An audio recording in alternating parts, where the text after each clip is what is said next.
अमन सहरावत ने ये 6वां मेडल जीता है और इससे पहले 4 ब्रॉन्ज मेडल और 1 सिल्वर मेडल का नीरज चोपड़ा ने जीता था और प्यूर्टो रिको के डेरियन क्रूज को 13-5 से पटकनी दी है अमन सहरावत ने। पेरिस में कुश्ती में भारत को पहला मेडल मिला है और पहला मेडल अमन सहरावत लेकर आए हैं। 57 किलोग्राम फ्री स्टाइल कुश्ती में भारत को यह मेडल मिला।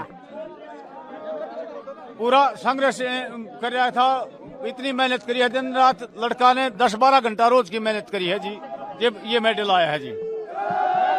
एक गरीब परिवार से बहुत संघर्ष साथ इस जगह पर पूछा है और देश की खातिर मेडल लिया आया। हम भगवान तो यह दवा करा है आगे भी देश की खातिर गोल्ड मेडल लेके आए अगले बार और देश का आगे नाम बढ़ाए। हाँ, पूरी तैयारी है जी, अगली बार पक्का है जी। अब के पक्के कह गया था, अब की बार सूख गया, अगली बार पक्का है जी।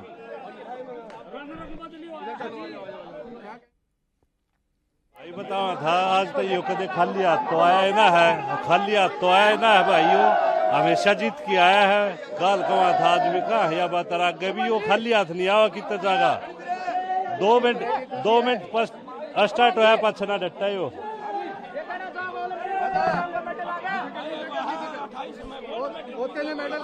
हाँ, अरे बहुत खुशी की बात है भाई, ये सचा था।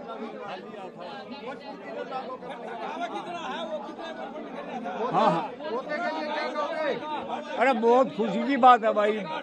हाँ, पर है आसपास के लोग, गांव के लोग वहां पर पहुंचे हुए हैं। मैच बाकायदा सभी ने बैठकर देखा और उसके बाद देखिए जीत की खुशी किस तरीके से मनाई जा रही है। समीप राजगुरु इस वक्त हमारे साथ, हमारे स्पोर्ट्स एडिटर हमारे साथ जुड़ चुके हैं। समीप, 6वां मेडल भारत को मिल चुका है। 21 साल के अमन सहरावत ने ये कमाल कर दिखाया, ब्रॉन्ज मेडल वो ले आए। लाजवाब और एकदम बिल्कुल वन साइडेड, कोई मौका नहीं दिया अपने विरोधी रेसलर थे, उनको कोई ऐसा चांस नहीं था कि कभी भी ऐसा लगा हो कि बराबरी का मामला। हालांकि एक दाव उन्होंने जरूर लगाया था जहां पर एक टाइम था जब वो 6-5 से आगे थे, सिर्फ 1 पॉइंट फासला था, लेकिन उसके बाद भी जबरदस्त कमबैक करके और उस फासले को 10-5 का किया, उसके बाद 13-5।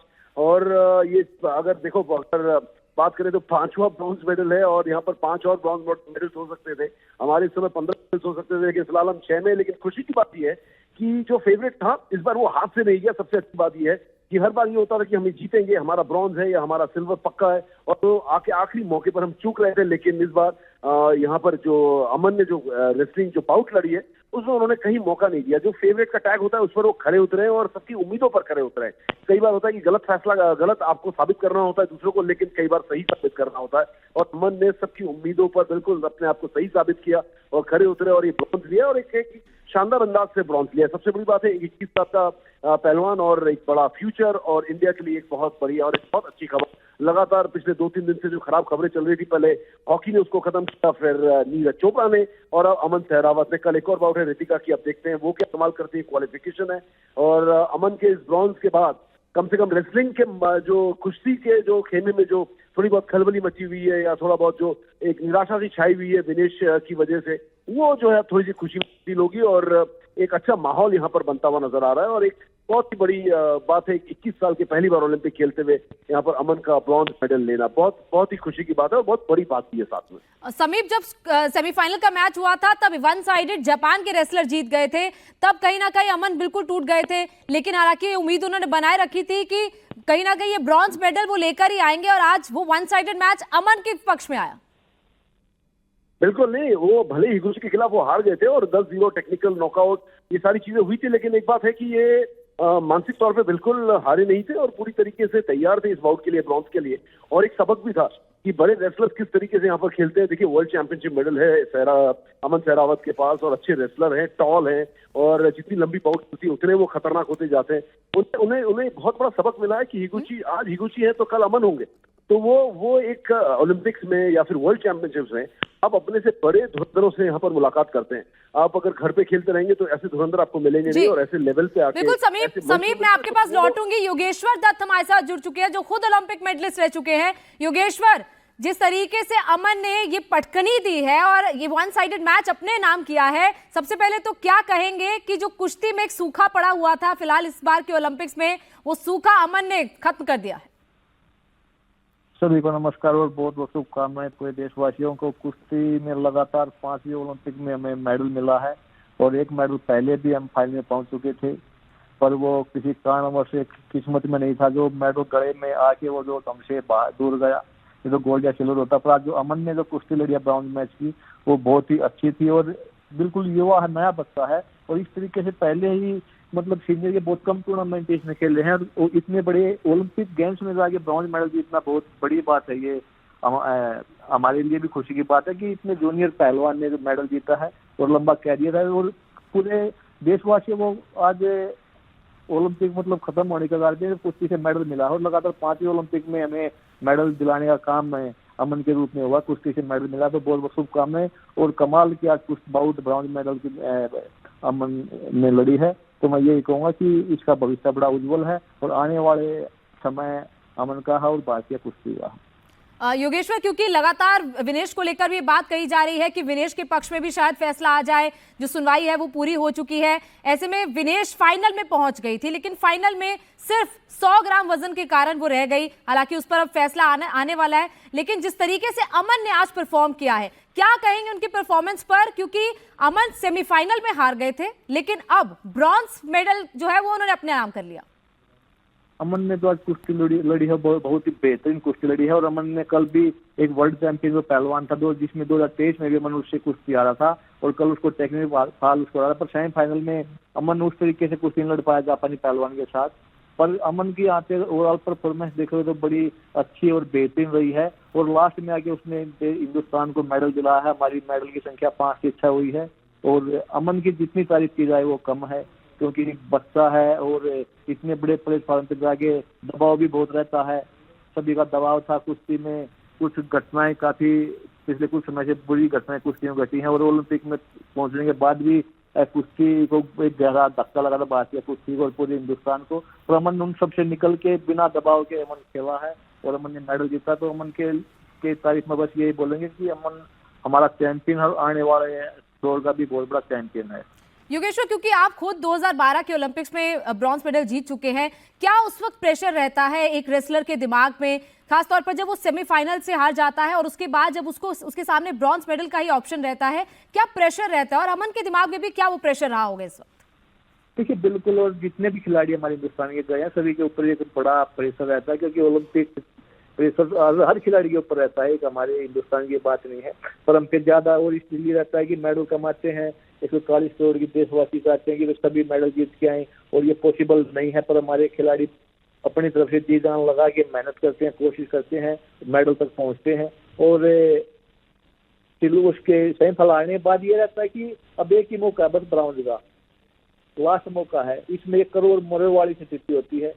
पर अच्छी बात यह है कि हमारे पहलवान आज तक जितने भी ब्रॉन्ज मेडल मैच के लिए लड़े हैं तकरीबन मेडल वो जीते हैं, कुछ मौके पे छोड़ी। पिछली बार बस जैसे दीपक पुनिया था वो ब्रॉन्ज मेडल ले चुका, नहीं तो जितनी पहलवान हमारे अभी तक ब्रॉन्ज मेडल मैच के लिए जिन्होंने फाइट किया है ओलंपिक में सभी ने मेडल जीता है।